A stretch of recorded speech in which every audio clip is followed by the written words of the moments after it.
behalf of JWB Jewish Chaplains Council, a signature program of the Jewish Community Center Association of North America, welcome to our Together in Memory program, honoring you, our dear Gold Star families. I am Ruth Fletcher, proudly serving as chair of the Armed Services Committee for the JCCs of North America. This evening, we are honored to be joined by some extraordinary leaders in the national and Jewish community to recognize the courage and ultimate sacrifice of our fallen heroes and you, our Gold Star families. Gold Star families know the pain deeply and personally of losing a loved one who has given of themselves in defense of our country. It is a debt we can never repay. We are here tonight to recognize the devotion of our military families and remember your loved ones with you. So let us begin. It is now my honor to introduce Rabbi Irvelson, Director of JWB, the Jewish Chaplains Council. Irv? Thank you so much, Ruth. Really appreciate it. And good evening, everybody. My name is Rabbi Irvelson, and I want to add my welcome to you, our Gold Star families. And I say our Gold Star families because we consider you a treasured part of JWB and certainly an important part of JCC Association of North America. For the past 104 years, JWB has looked after the welfare of Jewish service members and their families throughout their service and beyond. And now for the past 2 years, we have made it our priority to meet the needs of the Jewish Gold Star families. So tonight, as we hear about your fallen heroes, we want you to know that the American Jewish community is with you, not just as we approach Memorial Day, but today, tomorrow, and every day. For this evening's program, JWB has rallied Jewish leaders from across the country so that you, our Gold Star families, can all listen to the same message. The message is, we honor the sacrifice of your fallen heroes. We together celebrate their lives with you, just as we mourn their deaths. And finally, we will not forget them or you.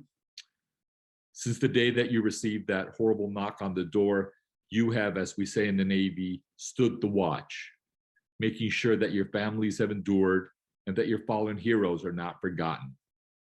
But tonight, JWB Jewish Chaplains Council and JCC Association of North America say to you, we are here. We are ready to help you bear that load. And so I pray that this unique program is as meaningful to you as it has been to those of us who have put it together. Thank you and good evening.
Privilege to welcome Senate Democratic Leader, the Honorable Charles Schumer.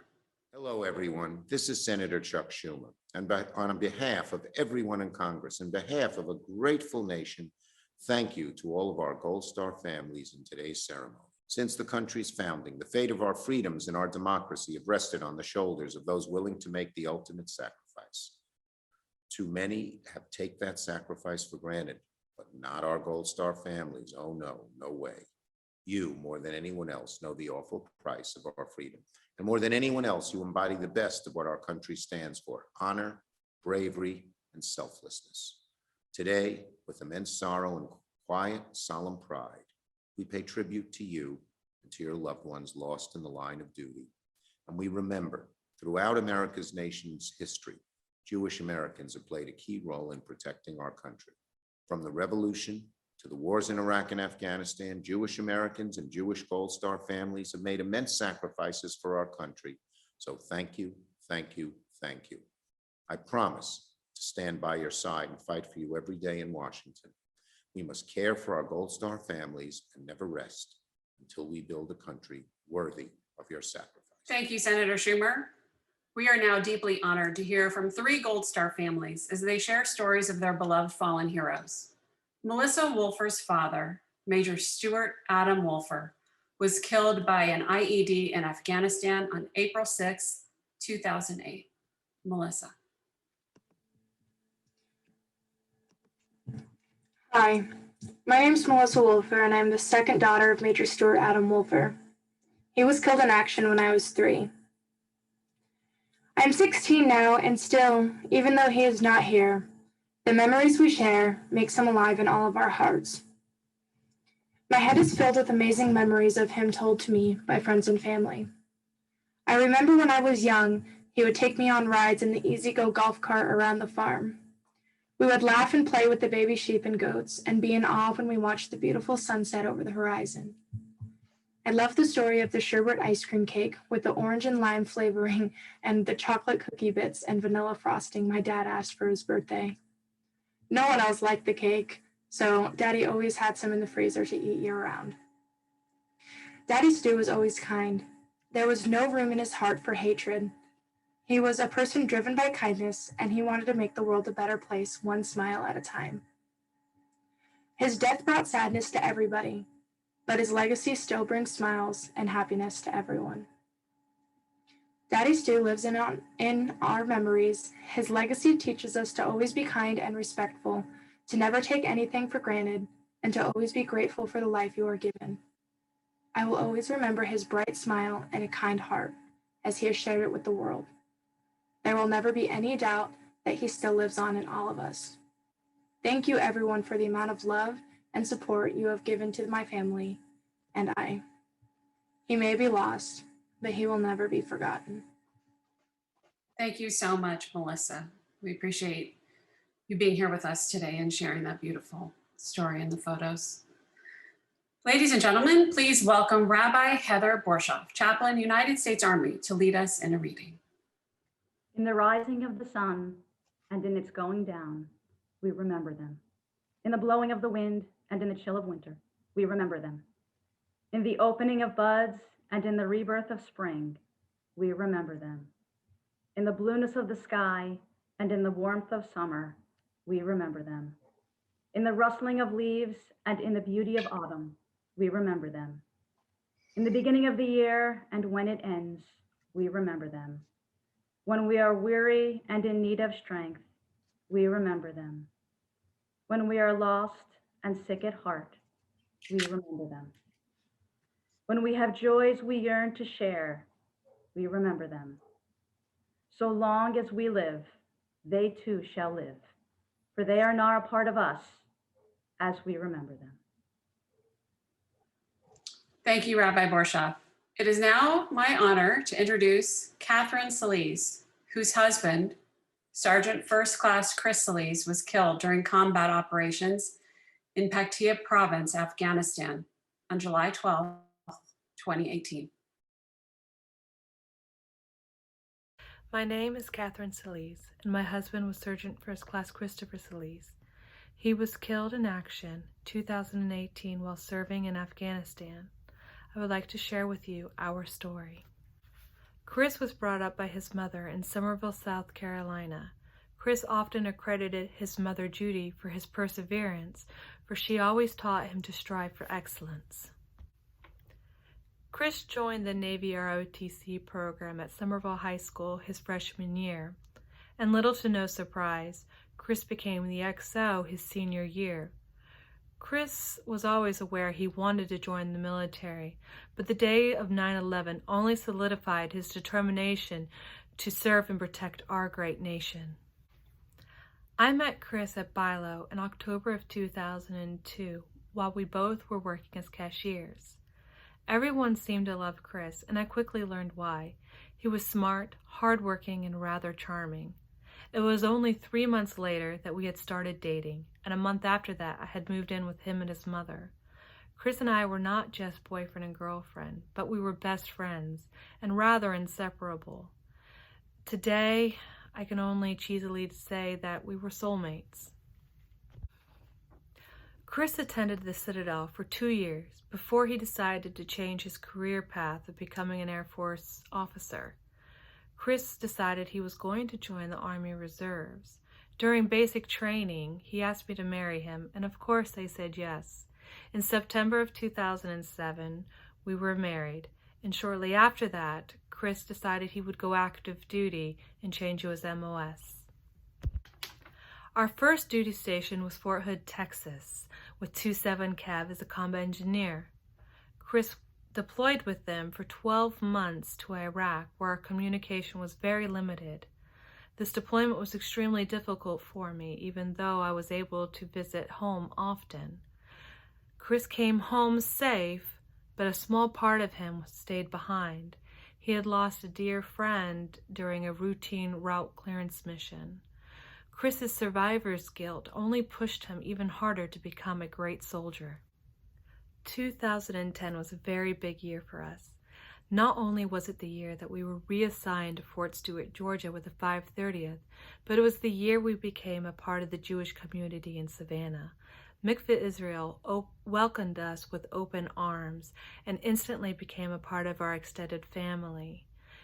2010 was also the year that Hashem blessed us with our beautiful daughter Shannon. She was and is still the light of our life. Unfortunately, Chris had to deploy for a second time when Shannon was only 7 months old, once again for a year, but this time to Afghanistan. This deployment felt a little easier to me because not only did I have our daughter Shannon, but I had the Jewish community to support me.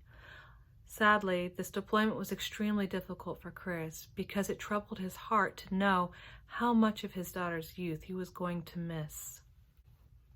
Our next major milestone was when Chris decided to attend Ranger School, where of course he passed with flying colors. Chris was then invited to join the ranks of some of the military's most finest, the 75th Ranger Battalion. We moved to Savannah where we couldn't have been happier. We were closer to our synagogue, Mikveh Israel, and we were able to enroll our daughter into Rambam Day School. Chris would go on to deploy 5 more times with the 75th Rangers. His work was stressful, but he loved his job and he loved his men. Even though Chris was away from home more often, he was actually able to maintain a more steady home life.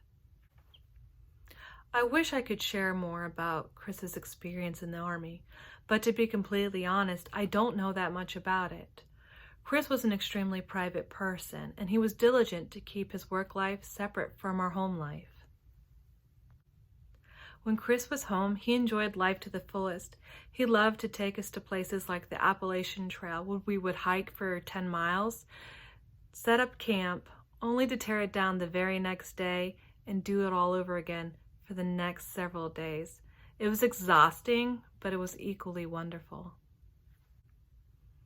Chris loved to visit our family, especially his oldest sister Tina.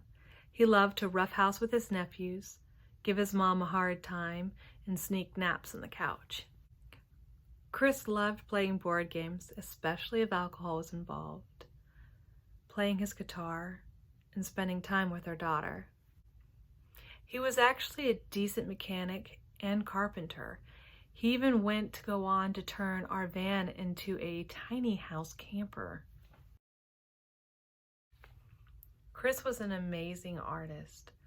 I'm torn between my favorite painting being the family portrait he did of us as the royal family, or the painting he did for our rabbi for his wedding.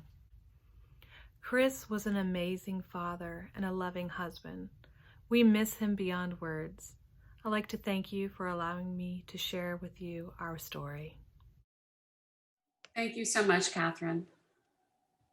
Together, let's listen to words of Psalm 23, "The Lord is my shepherd," read by Rabbi Paul Swerdlow, Department of Veterans Affairs. Eternal God, you are my shepherd. I shall not want. You make me lie down in green pastures.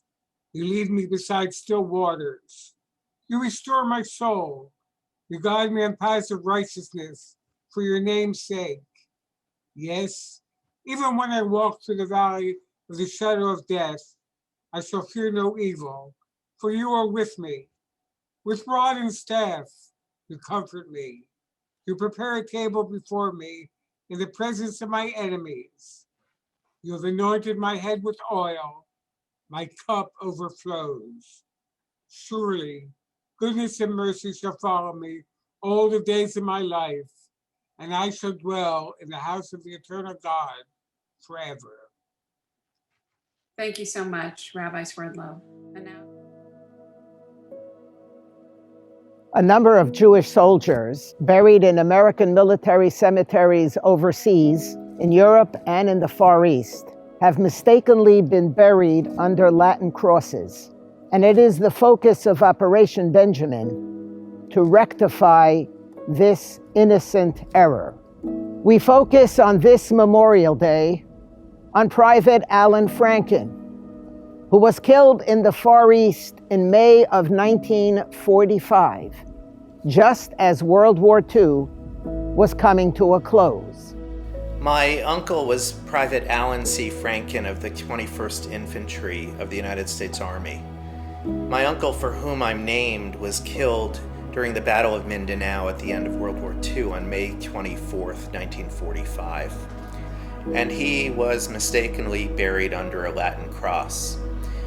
I was contacted a few years ago by the great people of Operation Benjamin who had done extensive research. And they told me that, contrary to my belief and that of my family, the mistake could actually be rectified all these years later. On behalf of the citizens of the United States of America, we thank you for your ultimate sacrifice. And Alan, on behalf of the Jewish people, we welcome you home.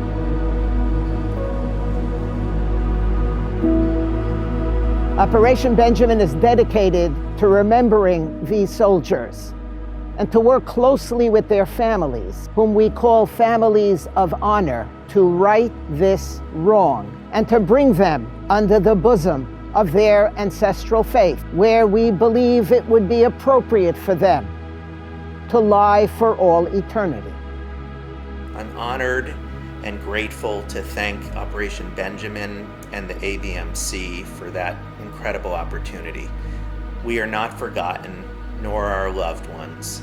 We in the Jewish community are here for our heroes, and we're here for the members of their families. If any of you know of a Jewish soldier who, for whatever reason, is buried under a Latin cross, please contact us.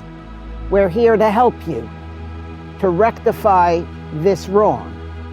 To reach us, please, at operationbenjamin.org and enable us to work with you on behalf of your loved one, heroes of American Jewish life and of American life.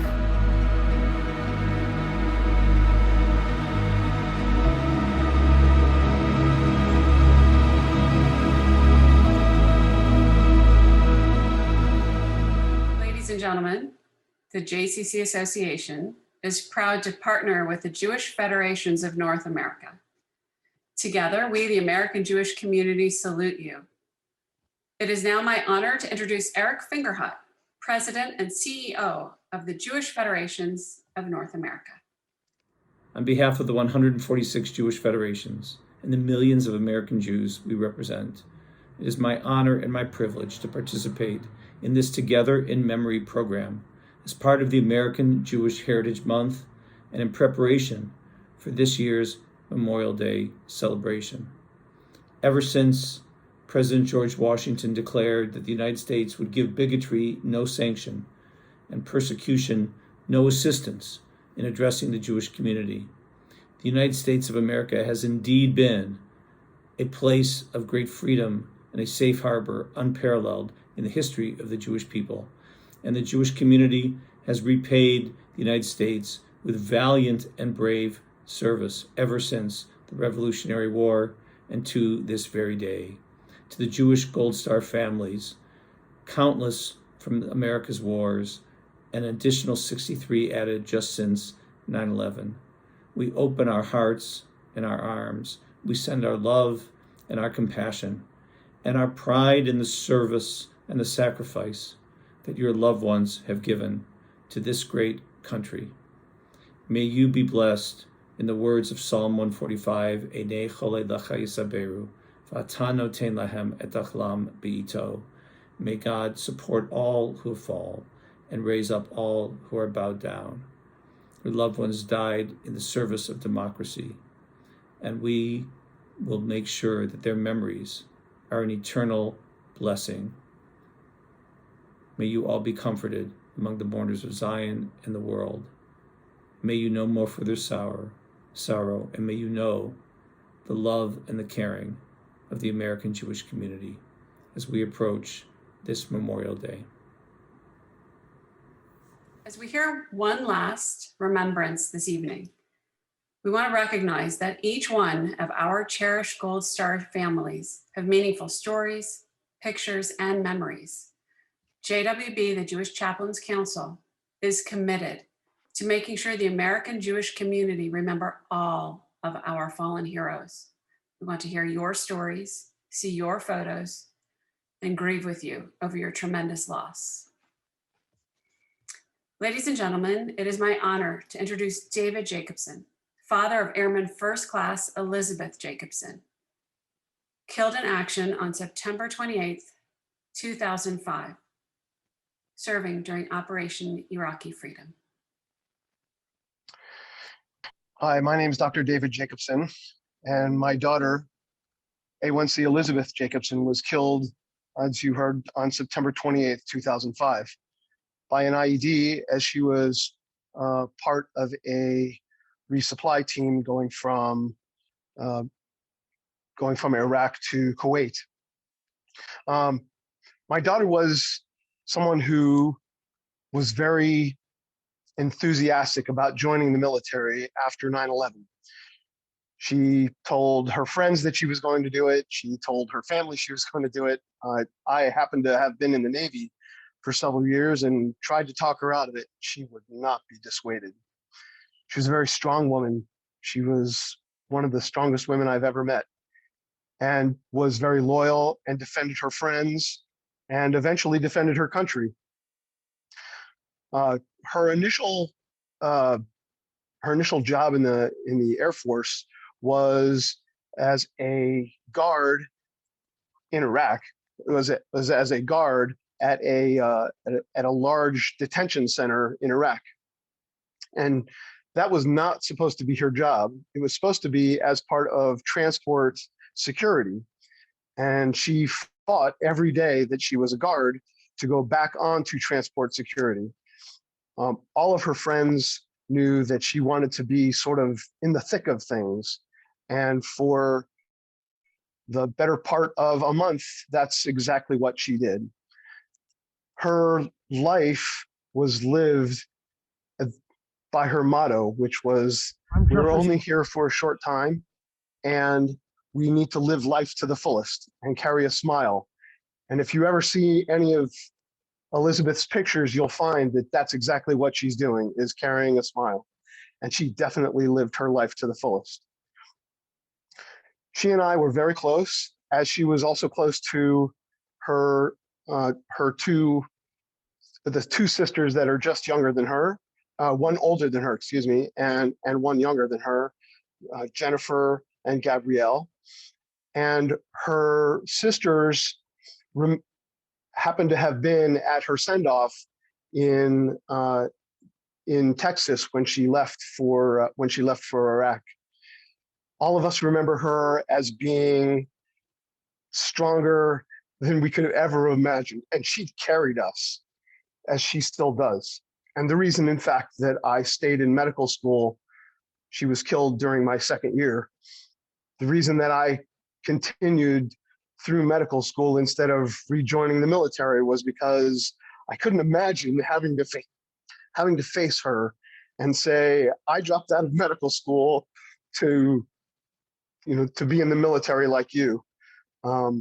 So my daughter, who was loved by her unit and did everything she could to protect and defend them, she loved the military and the military loved her back. And thank God, the Air Force has been wonderful to us and has made us a part of their family. And now to be a part of this, to be a part of remembering her publicly and helping people to know who she is, it's a great honor. Thank you so much.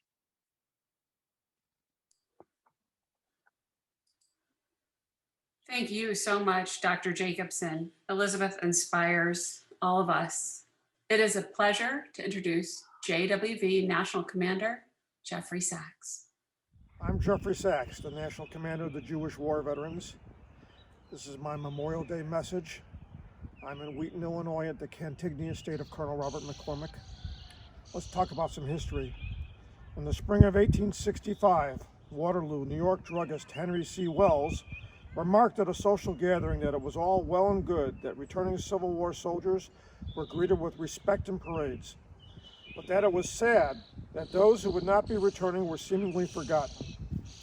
So, as was common custom at the time, he encouraged his neighbors to place flowers on the graves of their fallen sons and husbands to honor those who had gave their lives.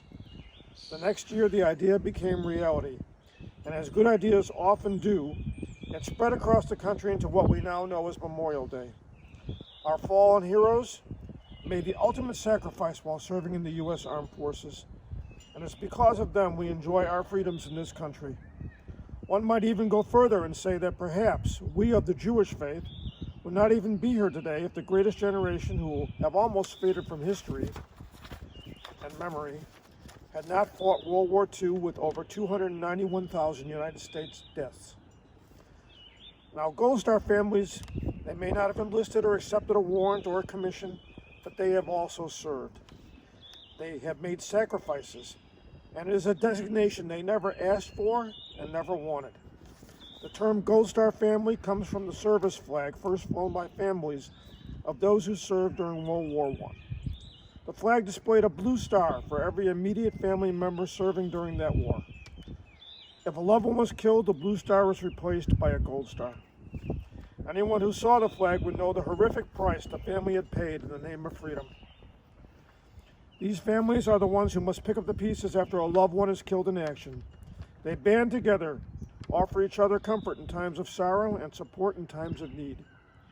We have joined together this evening to honor our dead warriors and their parents, sons, daughters, husbands, and wives, brothers and sisters.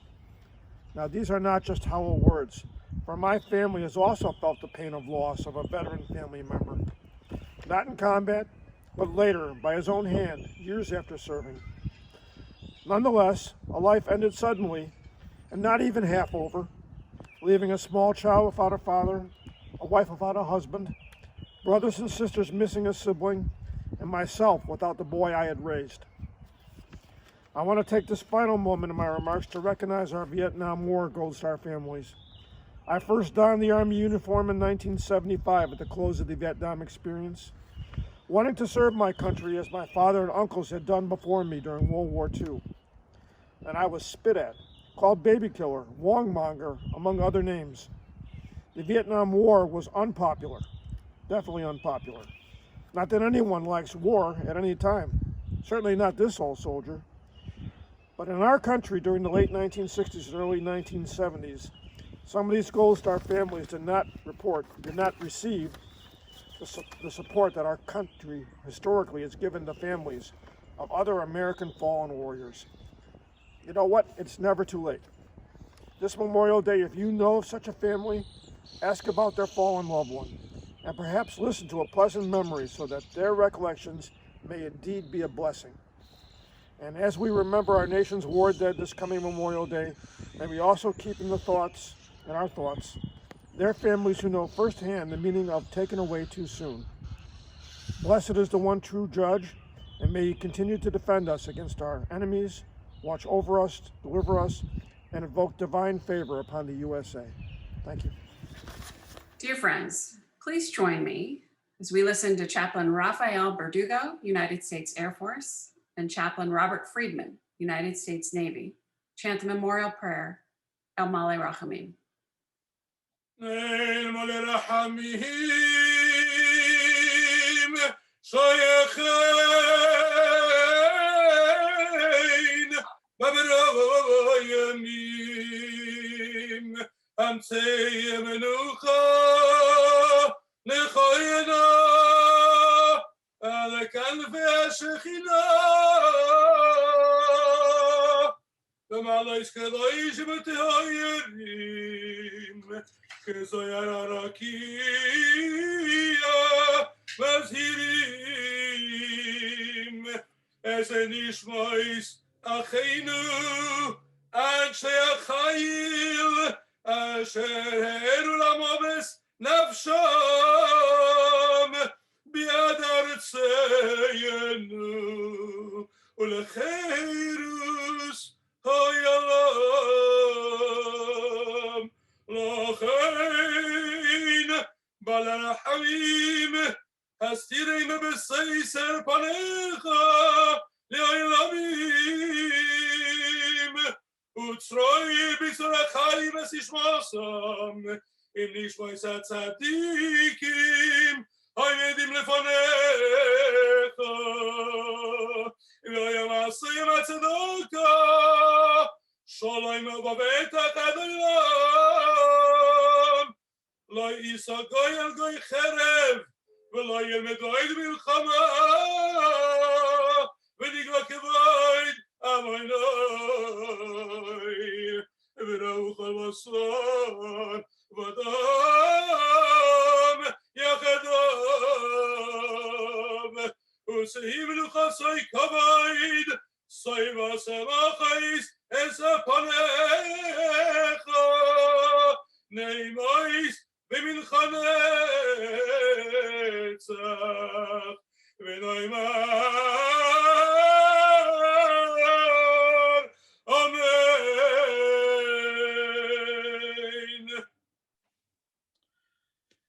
Exalted, compassionate God, grant perfect peace in your sheltering presence among the holy and the pure, whose radiance is like the heavens. To all the men and women who gave their lives in defense of our country and the freedom of the world. Master of mercy, may they find eternal shelter beneath your sheltering wings, and may their souls be bound up in the bond of life, together with the righteous souls who stand in your presence. May they rest with honor, and may their actions hasten the day when righteousness, peace, and security shall prevail forever. When nation shall not lift up sword against nation, neither shall they study war anymore. And when the glory of the eternal will be revealed, and all flesh and blood will see it together. The fullness of blissful joy is in your presence, at your right hand forevermore. Amen. And now it's my privilege to introduce Mr. Daron Krakow. Good evening. I'm Daron Krakow, President and CEO of JCC Association of North America.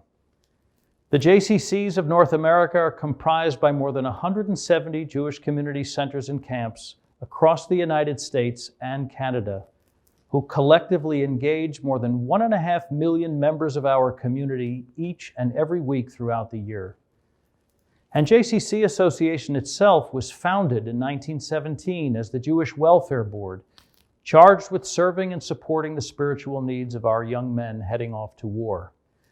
104 years later, we are proud to continue that work through the JWB Jewish Chaplains Council.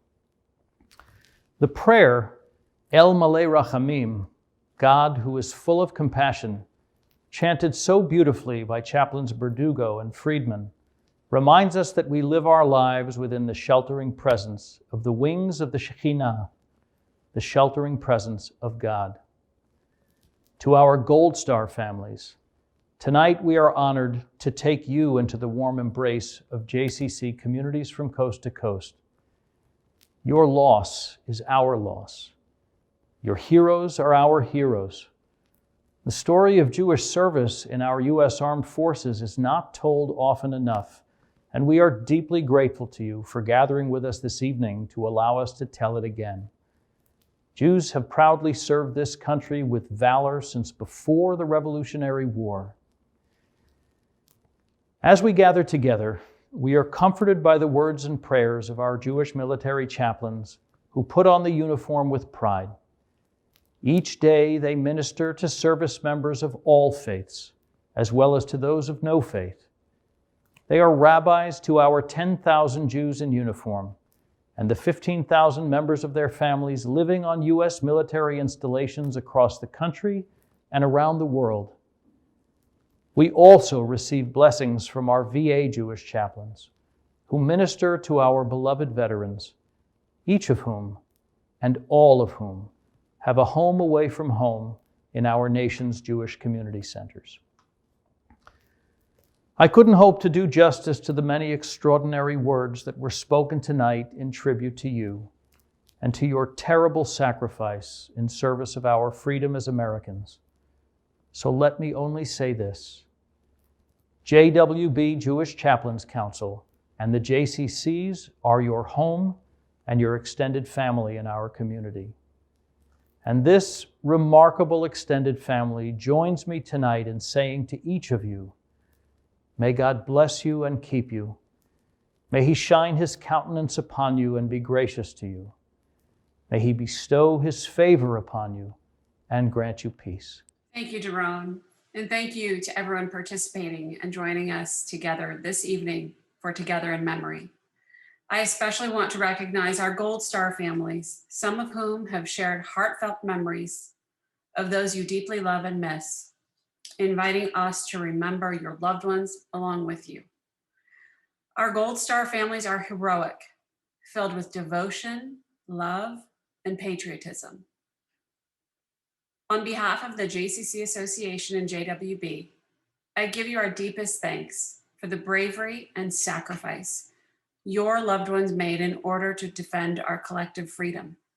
We remain a grateful nation and a devoted Jewish community, remembering your beloved family, our nation's fallen heroes. Thank you all. Stay safe and good night.